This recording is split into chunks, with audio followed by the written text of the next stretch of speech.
Les invito a abrir sus Biblias en Colosenses. Hemos venido estudiando el libro de Colosenses. Domingo antepasado fue que hicimos un break ahí con Juan. Pero vamos a seguir con nuestro texto que hemos venido estudiando, que es el libro de Colosenses. Vamos a mirar Colosenses capítulo 1, verso 20, 21 y 22. Dice así. Por medio de él reconciliar consigo todas las cosas, las que están ¿qué? En la tierra, como las que están en los cielos, haciendo la paz mediante la sangre de su cruz. Y a vosotros también, que eras en otro tiempo extraños y enemigos en vuestra mente, haciendo malas obras, os ha ¿qué? Reconciliado en su cuerpo de carne, por medio de la muerte, para presentaros como santos y sin mancha e irreprensibles delante de él. ¿Ok? Hasta ahí. Pero tenemos que leer el versículo 18 y 19 para poder entrar. Pero los que vamos a enseñar esta mañana son 20, 21 y 22. Dice, y él es la cabeza de ¿qué? Del cuerpo, que es ¿qué? La iglesia. Y él es el principio, el primogénito de entre los muertos, para que todo tenga ¿qué? La preeminencia. Por cuanto agradó al Padre que en él habitase ¿qué? Toda la plenitud. Entonces, el pasaje anterior, la sección anterior de Colosenses, nos va contando que Cristo es la cabeza ¿de qué? De la iglesia.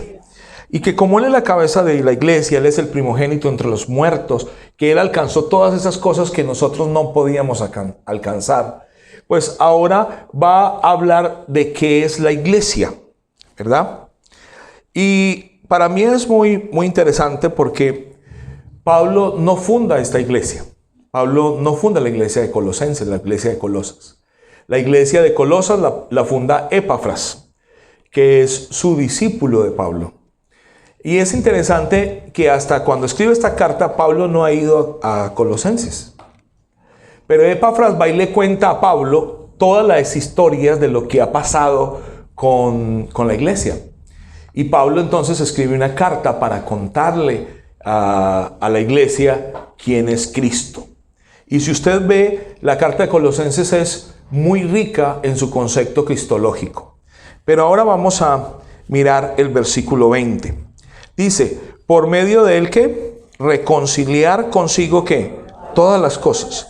Así las que están en la tierra como las que están ¿dónde? En los cielos, haciendo la paz mediante la sangre de su cruz.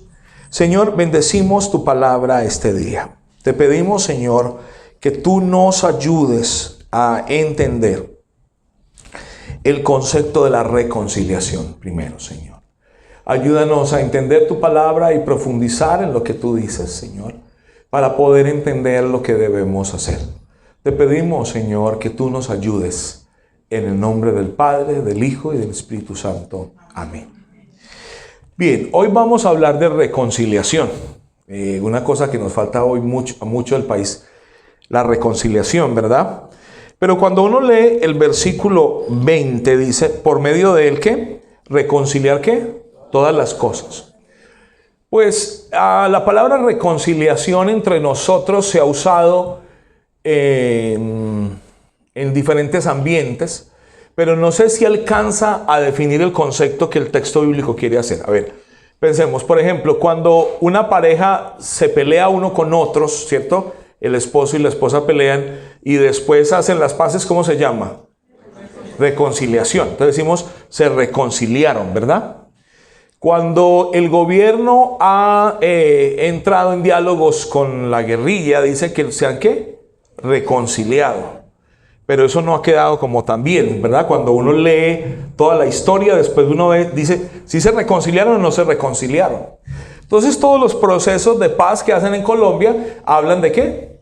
De la reconciliación. Y cuando nosotros traemos esa definición que tenemos a este versículo, a Colosenses 1:20, pues pareciera ser que no tiene toda la fuerza de lo que Pablo está diciendo. Porque Pablo está diciendo que por medio de Jesús reconcilió ¿qué? ¿Una cosa o todas las cosas? Todas las cosas. Entonces vamos a tener que definir ¿qué significa la reconciliación? Y yo tengo varias definiciones, entonces vamos a tratar de mirarlo. La reconciliación es un acto consumado por Dios. Entonces, lo primero cuando pensamos en la doctrina de la reconciliación, tenemos que decir que la reconciliación no es un acto que hace el ser humano. No es yo quien me reconcilio con Dios. Es Dios quien me reconcilia a mí. Uno de los problemas que tenemos con eso es que a nosotros nos encanta el ascetismo. Nos encanta tener cosas que tenemos que hacer para reconciliarnos con Dios. Es más, uno llega a la iglesia y cuando uno quiere ser cristiano, lo primero que uno pregunta es, ¿cuál es la lista para uno ser cristiano? ¿Sí o no? Entonces uno le pregunta al otro, ¿qué me debo poner? ¿Qué no me debo poner?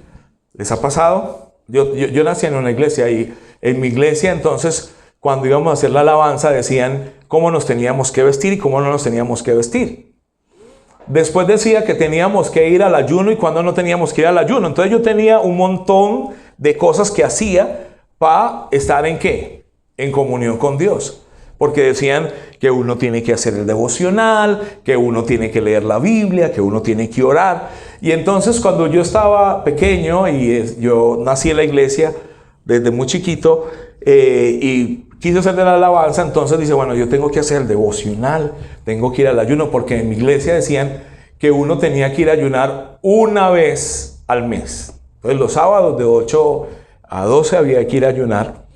Y también había que ir a orar. Entonces había que ir el jueves. O sea, entonces yo iba un sábado, después iba el jueves y después iba el domingo. Yo ya iba varias veces a la iglesia y tenía una lista de cosas para hacer.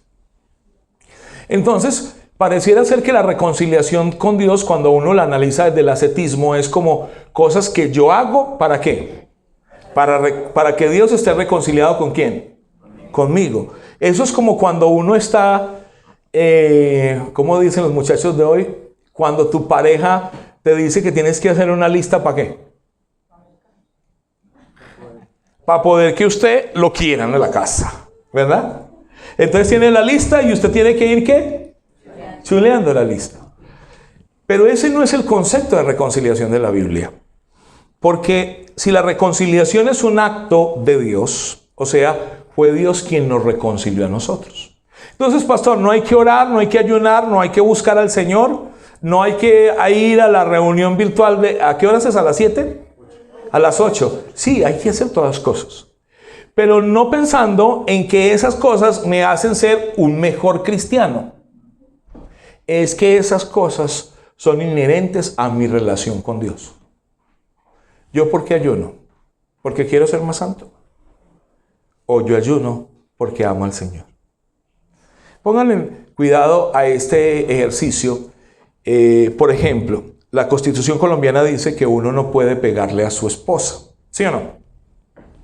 Y entonces, si nosotros amaneciéramos con la idea de yo quiero pegarle a mi esposa, yo no puedo, me voy a poner las manos para atrás, no lo voy a hacer. Nosotros amanecemos así, los que somos casados aquí. ¿Cierto que no? ¿Y por qué no amanecemos así? Porque nosotros, ¿qué hacemos? Amamos a la esposa, ¿o no? Aún cuando ella nos hace enojar. A ver, ¿cuántos los ha hecho enojar su esposa alguna vez? ¿Qué pasó? ¿Qué pasó? ¿Ya no? ¿Ya no? ¿Ya tienen miedo de la cosa? ¿Alguna vez nuestras esposas nos han hecho enojar, sí o no? Sí. También, nosotros también hacemos lo mismo. Pero, ¿qué es lo que hace que eso no llegue a tener problemas con esa ley? Pues es que nosotros en lo interno, ¿qué? Amamos ¿a quién? A nuestras esposas.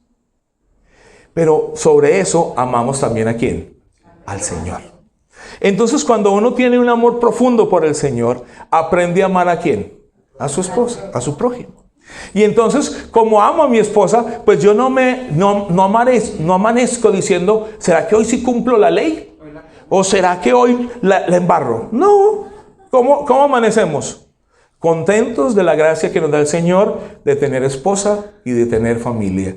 Como la Biblia dice, quien encuentra esposa, halla ¿qué? halla el bien. ¿Cuántos hemos hallado el bien?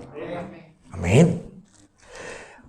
Entonces, es importante, mis hermanos, que puedan entender que vivir de una relación de esa manera implica que yo no vivo pensando en la ley que voy a transgredir. Vivo pensando en ¿qué? En el amor y en la relación que siento. Lo mismo pasa con el Señor. Cuando usted es ascetista, ¿usted en qué vive pensando? En cómo usted va a transgredir la ley hoy. Y entonces empieza a hacer fuerza. Yo hoy no puedo pecar. Yo hoy no puedo decirle malas palabras a la gente. Y empieza a hacer fuerza. Pero cuando usted vive una relación con el Señor, cuando usted camina con el Señor diariamente en su vida, entonces su vida no hace fuerza. Es que eso sale como un fruto natural de su relación con Dios. Y esa es la diferencia entre ser reconciliado por Dios y buscar yo ser reconciliado. Porque la Biblia lo que propone es que Dios es quien reconcilia. Dios vino a reconciliarte.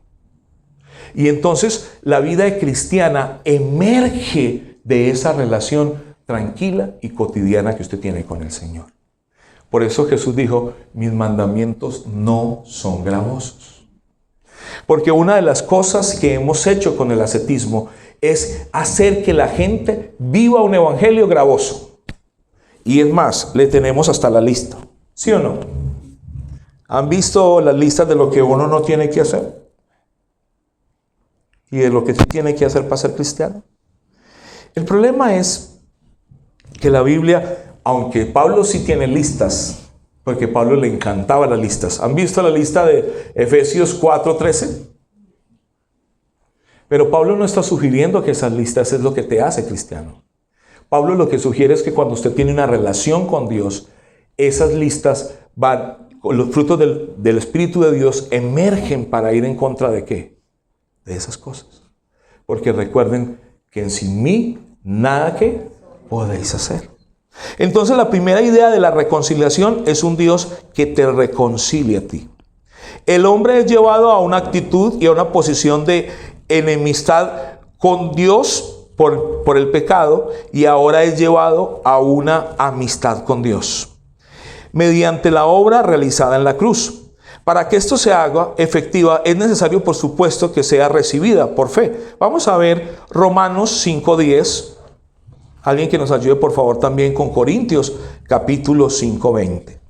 Entonces, la reconciliación, fuera que es un acto de Dios, el segundo término es que debe ser recibida ¿por qué? Por fe. Segunda, Romanos 5:10, alguien que nos ayude, por favor. Segunda, y Corintios 5:20. Porque si siendo enemigos fuimos reconciliados con Dios por la muerte de su Hijo, mucho más estando reconciliados seremos salvados por su vida. Y aquí comienza una de las cosas súper importantes. A ver, todos vamos con Romanos 5:10. ¿Cuándo nos reconcilió Dios? Dígale al lado. ¿Cuando usted era santo? ¿Cómo dice Romanos que nos reconcilió? Cuando usted y yo éramos ¿qué? O sea, que nos reconcilió, ¿por qué? Porque nos amó. No porque usted haya hecho ¿qué? Cosas buenas para que lo reconciliara. Y ese es uno de los problemas que nosotros tenemos con la justificación. Por ejemplo, cuando se separa Martín Lutero de la Iglesia Católica en la Reforma, uno de los problemas que tuvieron fue la justificación externa. Los católicos siempre han dicho que la justificación es un acto externo e interno. Entonces ellos dicen, uno es santo, y por eso ellos hablan de canonizar, que uno es santo porque, sí, Cristo lo hace ¿qué? Santo.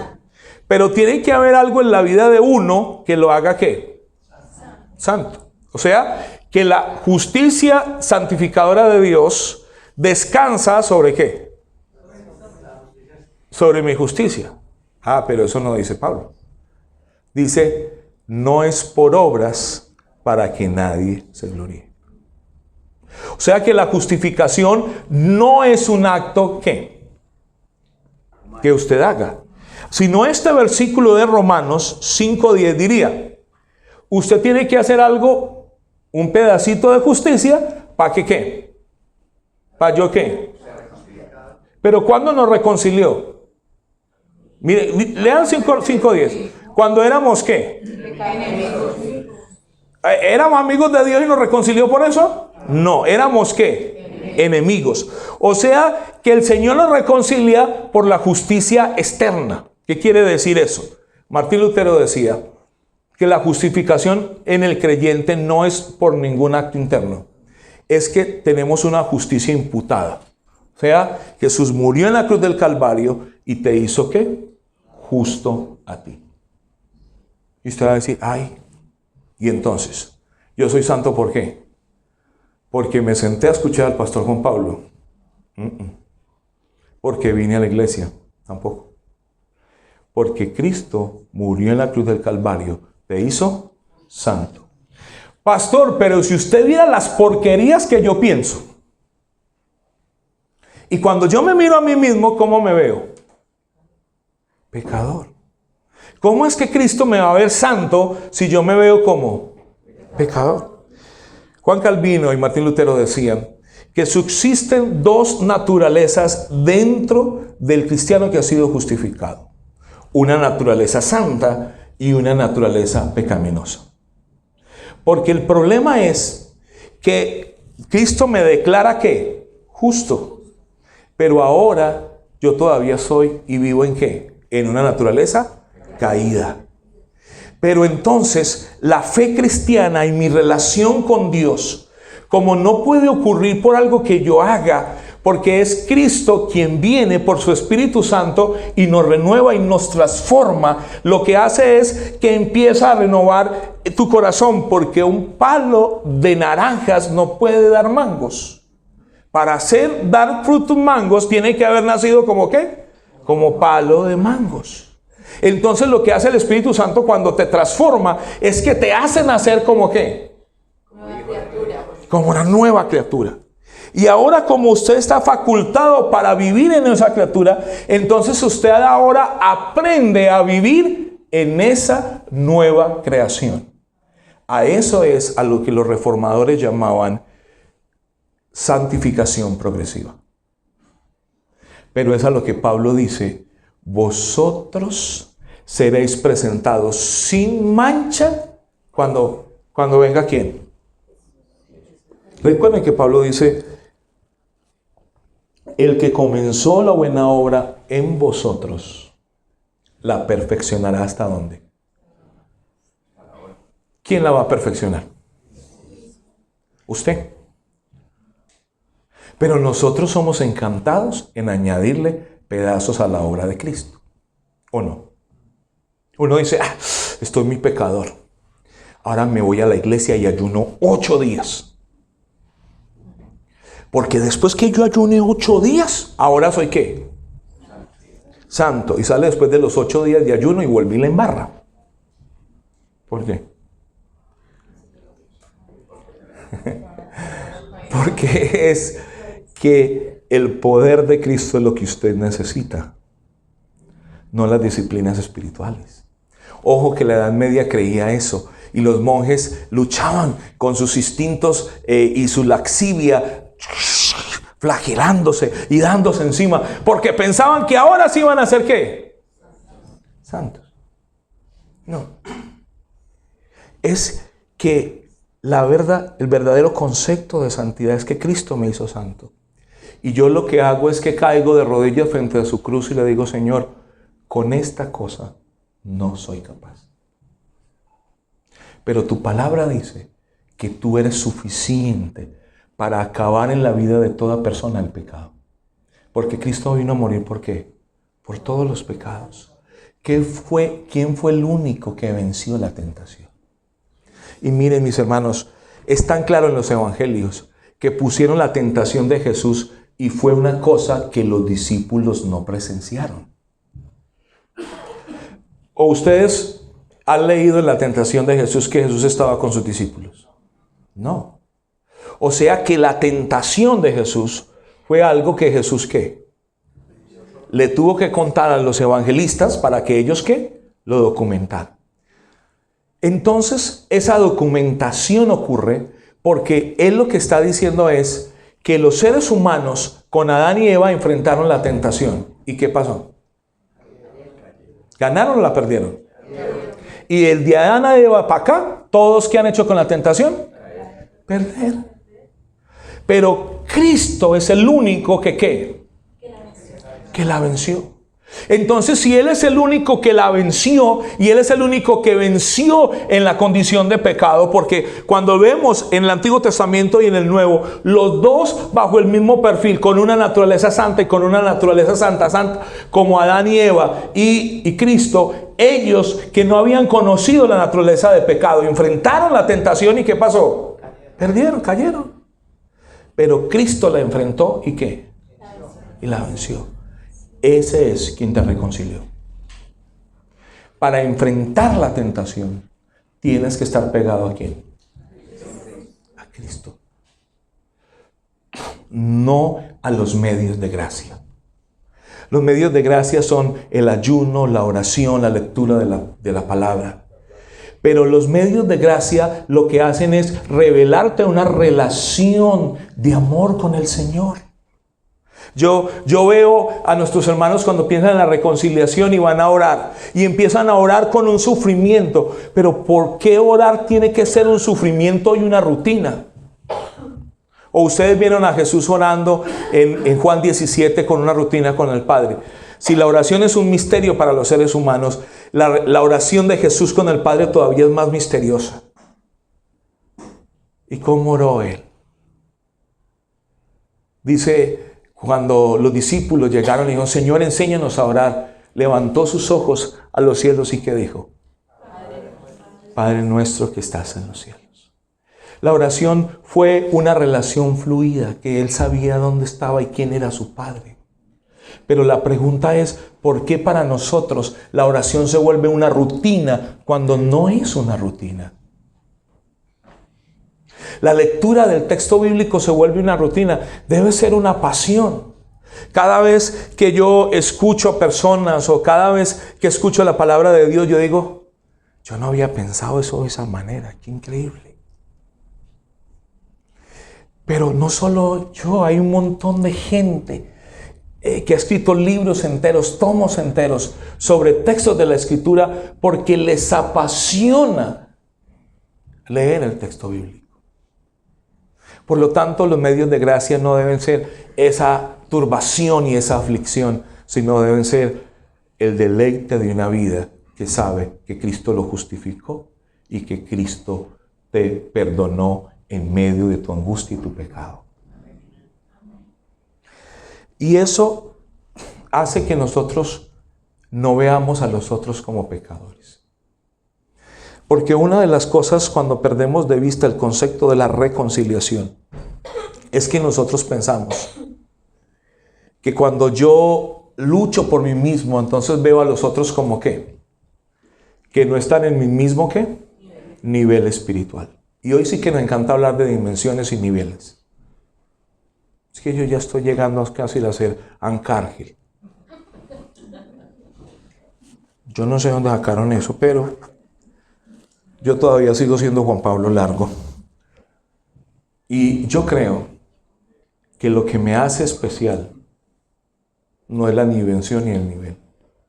Lo que hace especial la vida de todos nosotros en medio de esta congregación es el Señor que vive en medio de nosotros. Amén. Él es lo especial.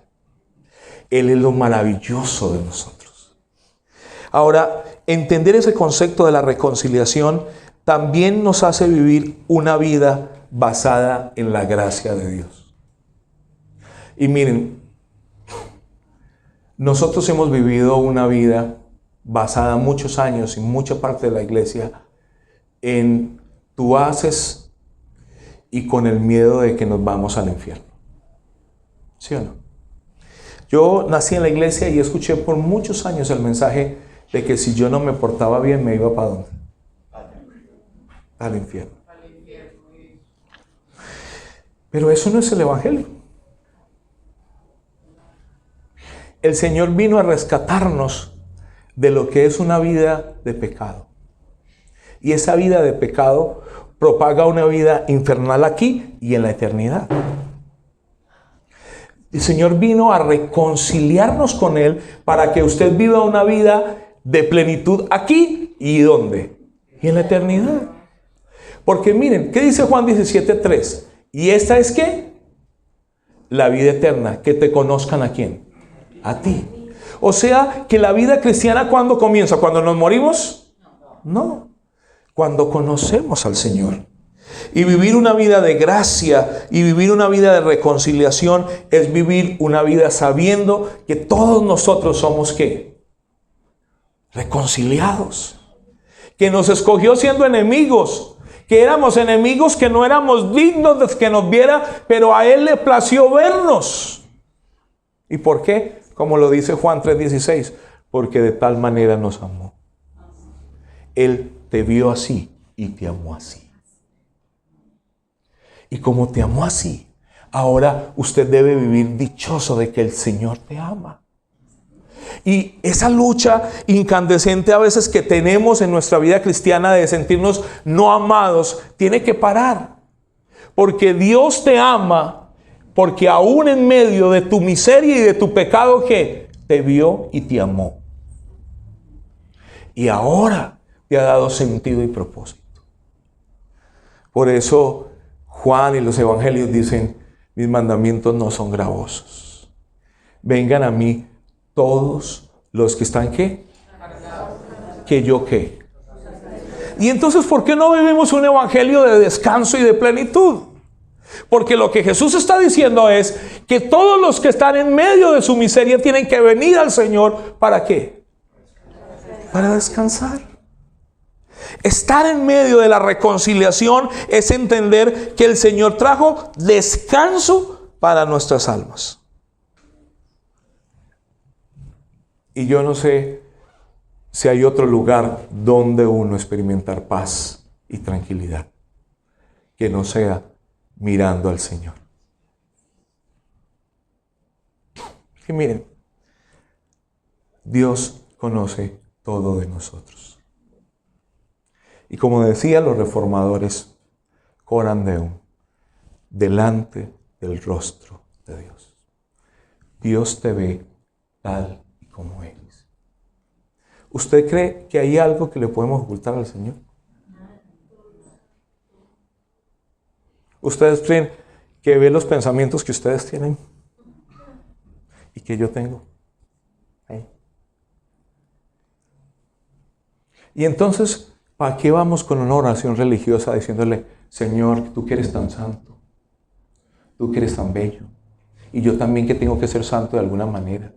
No, tenemos que ser naturales y reales con el Señor.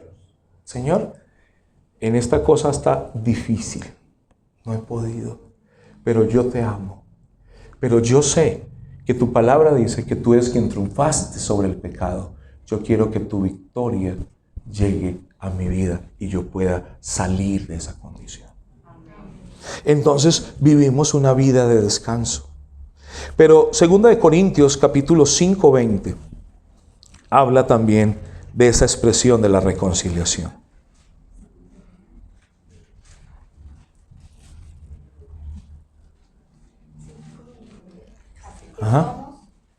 Así que somos embajadores de Cristo, como si Dios los exhortara a ustedes por medio de nosotros.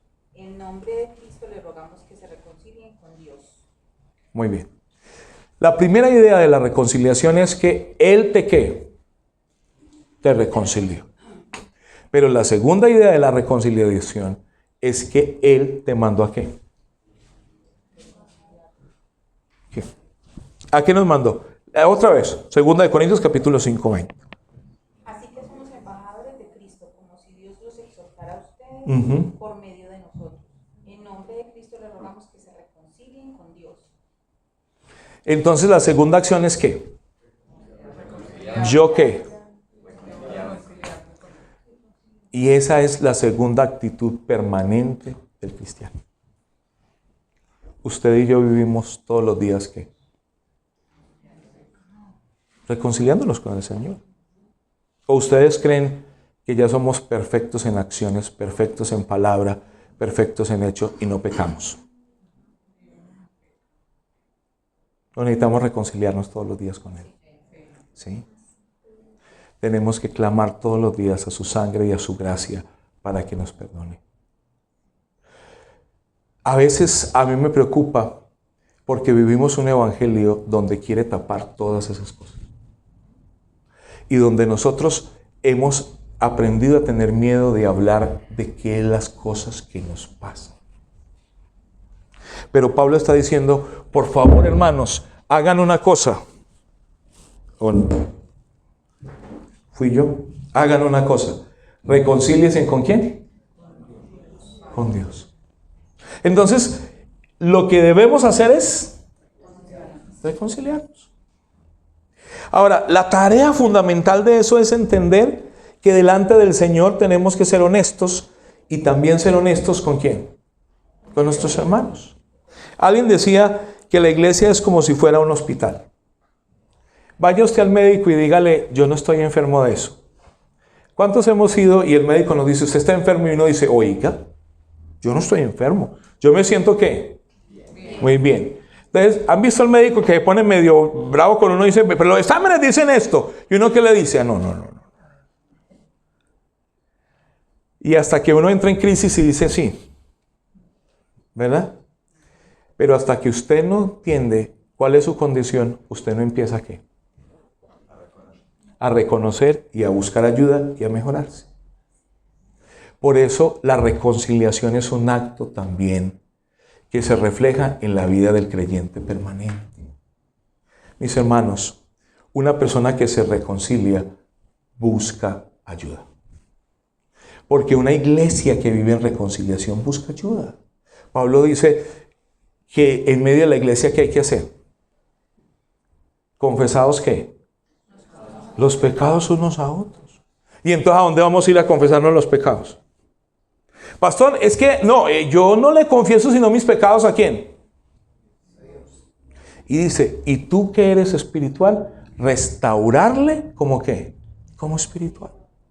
Mi hermano me confiesa un pecado, yo debo orar con él, claro, hay un protocolo, hay unas estructuras, oramos al Señor unos por otros, pero ¿qué debemos hacer? Debemos levantarle a la misma categoría de lo que estaba ¿qué? Antes. Porque Pablo dice restaurarle. ¿Y qué es restaurar? Volver a dejar tal como estaba. Como fue su primer estado. Por ejemplo, si vamos a restaurar una obra de arte, ¿qué es lo que hay que hacer? Buscar a un especialista que tiene la habilidad para ayudar a restaurar una obra de arte. Entonces, mis hermanos, una vida que comprende que Cristo es quien nos reconcilió, comprende que todos nosotros necesitamos ¿qué? Reconciliación, que necesitamos los unos de los otros y que necesitamos ¿qué? Confesarnos. Pero usted me decía, eso no es una disciplina espiritual. Sí, mi hermanos, le acabo de decir que la Biblia no solamente habla de orar, ayunar y de hacer vigilias, sino que también habla de confesarse los pecados los unos a los otros. Pablo está diciendo, cuando usted entra en un conflicto, ¿usted qué debe hacer? Buscar ayuda. Pero la iglesia latina es la que no busca ayuda de nadie. Porque a nosotros nos enseñaron que las cosas se lavan, los trapitos se lavan ¿dónde? En la casa. ¿Y con quién? Con la mamá y el papá. ¿Y no se le dicen a quién? A nadie. Y entonces nosotros nos podemos estar muriendo por dentro y salimos como el pibe. ¿Cómo está? Muy bien. Todo bien. Y después, cuando esa olla de presión que llevamos adentro explota, pues queda manifiesto.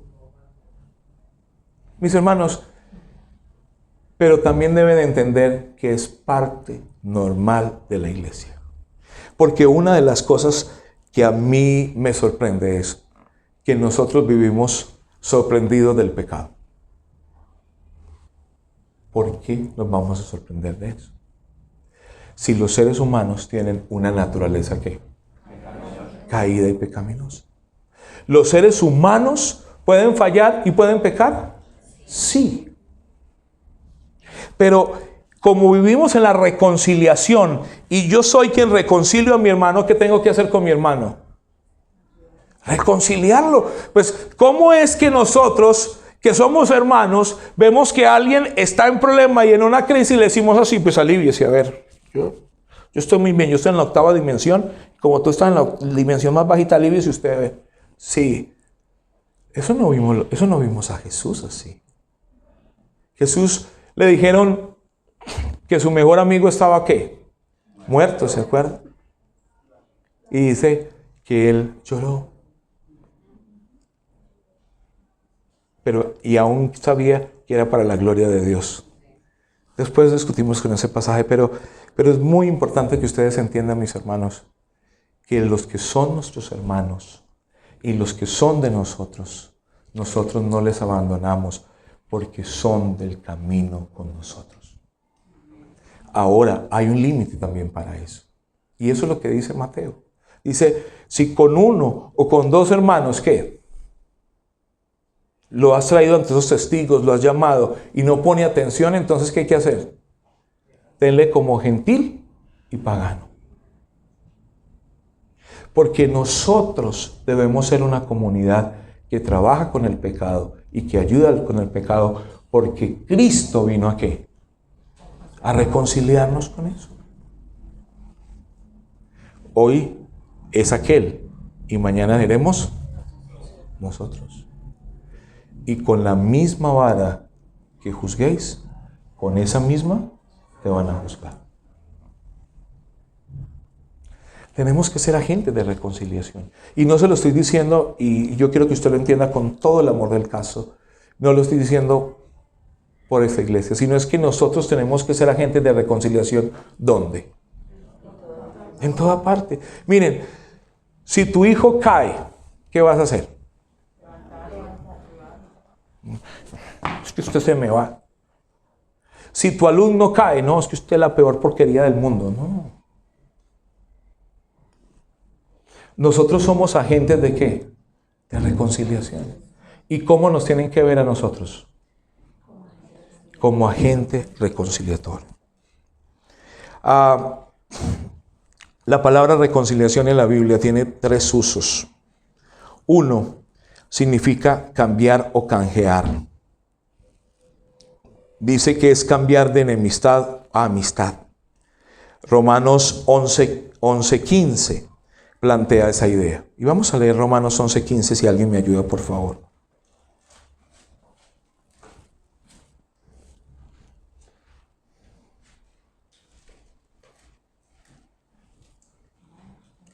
Romanos 11:15.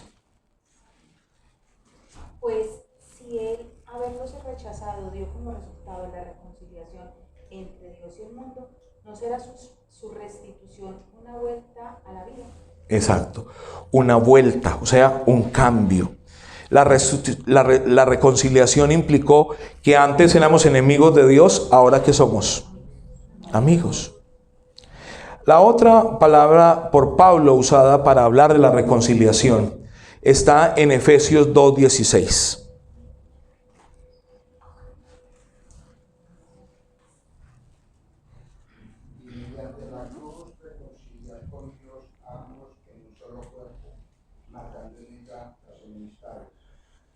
Las enemistades que teníamos con Dios y con los unos con los otros termina ¿dónde?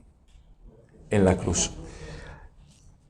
Otro día predicamos sobre Efesios porque es interesante cómo 2 pueblos que no se podían ver ahora se pueden ver.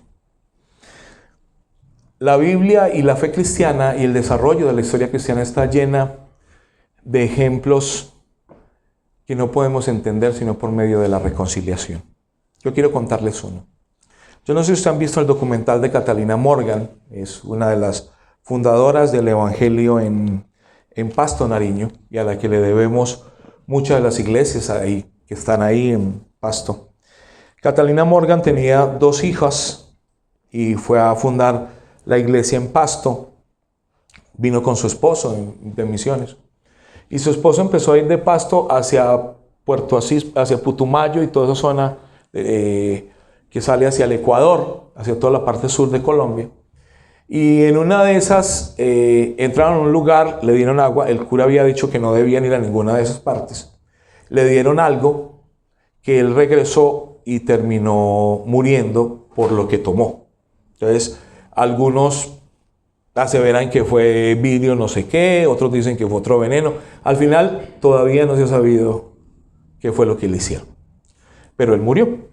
Catalina Morgan entonces le dicen que bueno, tiene que regresarse para Estados Unidos porque pues su esposo murió y tiene 2 hijas. No, tenía 4, perdón.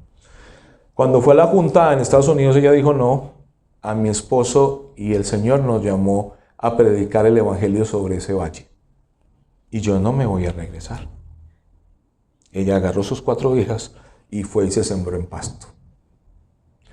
A ella se le debe el cementerio en Pasto porque cuando en aquella época los cristianos no podían enterrar sus muertos en el mismo cementerio de los católicos, entonces tuvieron que fundar un cementerio para cristianos. Ella fundó una institución de acogida para todos los que venían de las diferentes tierras hacia Pasto, ayudaba a los enfermos. La cosa es que al final gente de la que participó en la muerte de su esposo se convirtió al Señor y terminando siendo los líderes de la iglesia cristiana en Pasto. Y terminaron siendo los que ella discipuló. Terminaron siendo los pastores que predican el evangelio en el sur del país. ¿Qué es reconciliar? El evangelio y la historia del cristianismo está lleno de esos ejemplos. De gente que entendieron que es reconciliar como Cristo nos reconcilió en la cruz del Calvario. Yo creo que como iglesia tenemos un llamado muy alto. Nosotros debemos ser agentes de la reconciliación. Debemos entender cómo nos reconcilió el Señor y cómo debemos reconciliarnos diariamente con el Señor. Ahora, Pablo está diciendo que Él reconcilió completamente todas las cosas con Él. Este versículo también está dando una provisión de lo que sería su reino y su autoridad sobre todas las cosas. Porque dice, haciendo la paz mediante la sangre de cruz. Así las cosas que están en la tierra como las que están ¿dónde? En los cielos. Todo lo gobierna. Salmos 8, Salmos 110, Romanos 8, 19 al 27. Hablan de ese reinado de Cristo sobre todas las cosas. Y pensar en el Cristo que nos reconcilió, que nosotros siendo enemigos y no amando al Señor nos amó y nos dio el privilegio de anunciar su palabra y de comunicar su palabra, es pensar en una vida de gracia, en una cosa que no nos merecemos. Pero ¿saben qué? El Señor nos ama. Y nos llamó para que descansemos en Él. Y siempre recuerda lo que decía Martín Lutero. Él cuenta en uno de sus libros que el diablo iba y lo acusaba que él no era santo. Hasta que un día le dio rabia, dice Martín Lutero, y le dijo, pues a mí el que me hizo santo fue Jesús. Y dice que hasta ahí lo dejó de molestar. Tú y yo debemos recordar que nuestra paz es el Señor. Que vivimos para reconciliar un mundo de pecadores. ¿Y por qué predicamos esto? Y con eso termino. Porque vivimos en un mundo caído e imperfecto. Y a veces nosotros tenemos unos ojos de ver al mundo como tan malo y qué, y tan perverso. Y vemos a la gente que sufre la condición del pecado como a gente que nosotros no queremos ¿qué? acercarnos, ¿verdad? Uno dice, no, a ese tipo de gente, no. Y a esta, tampoco. ¿Y entonces a cuáles? Pero cuando ustedes leen los evangelios, dicen que el Señor comió ¿con quién? ¿Y de qué lo acusaban? Que se sentaba a la mesa con todos los pecadores. Porque les anunciaba que hoy es el día de la buena voluntad del Señor. ¿Con cuántos pecadores te has sentado a la mesa estos días? Porque la reconciliación no es solo un acto de nosotros los que predicamos el Evangelio. Es un acto de reconciliación de todos los que estamos aquí en este lugar. Tenemos que sentarnos a la mesa con esos que nosotros pensamos que no son dignos. Tenemos que sentarnos a la mesa de aquellos que necesitan una palabra del Señor. De aquellos que no amamos, de los que nos caen mal, de los que quisiéramos que ¿qué? Que nos tragara la tierra y no estuvieran. De esos es al que el Señor nos mandó a comunicarle el Evangelio, porque es a esos los que el Señor necesita alcanzar. Amén. Ese era nuestro Señor. Y ese es el ejemplo que seguimos. Incline su rostro, por favor. Señor, gracias por tu palabra. Un solo versículo, Señor, es suficiente para esta mañana. Tú te has planteado reconciliar todas las cosas. Las que están en los cielos como las que están en la tierra. A veces nos cuesta tan profundamente a nosotros pensar así, Señor. Porque para nosotros la vida se desarrolla a través de los méritos y de lo que alcanzamos. Pero lo más profundo del texto bíblico, Señor, es que no se trata del que corre ni el que quiere alcanzar algo. Se trata de ti. Que en medio de nuestros delitos y pecados nos has mirado con ojos de misericordia. Se trata de ti, que nos has llamado a restaurar a nuestros hermanos, a restaurar la vida de aquellos también que están fuera de tu reino, Señor, que no te conocen. Ayúdanos a mirar al ser humano con tus ojos y no con nuestros ojos. Señor, porque si nosotros hubiéramos tenido que escoger la lista de los apóstoles, le apuesto, Señor, que muchos de nosotros, ninguno de ellos calificaría. Ni siquiera hubiéramos escogido a Judas. Pero, Señor, gracias por ser tu Dios y nosotros no. Gracias por mirarnos en medio de nuestros delitos, en medio de nuestros pecados, y mirarnos con ojos de gracia y misericordia. Ayúdanos a nosotros a vivir una vida de reconciliación con este mundo que tanto te necesita. Ayúdanos a mirar a los pecadores con ojos de bondad y de amor como tú los veías. Ayúdanos a mirar a las multitudes como tú miraste a las multitudes de Jerusalén. Oh, ovejas perdidas. Ayúdanos, Señor, a mirar el mundo en el que nos desenvolvemos y vemos con la pasión que tú tenías y cómo los veías.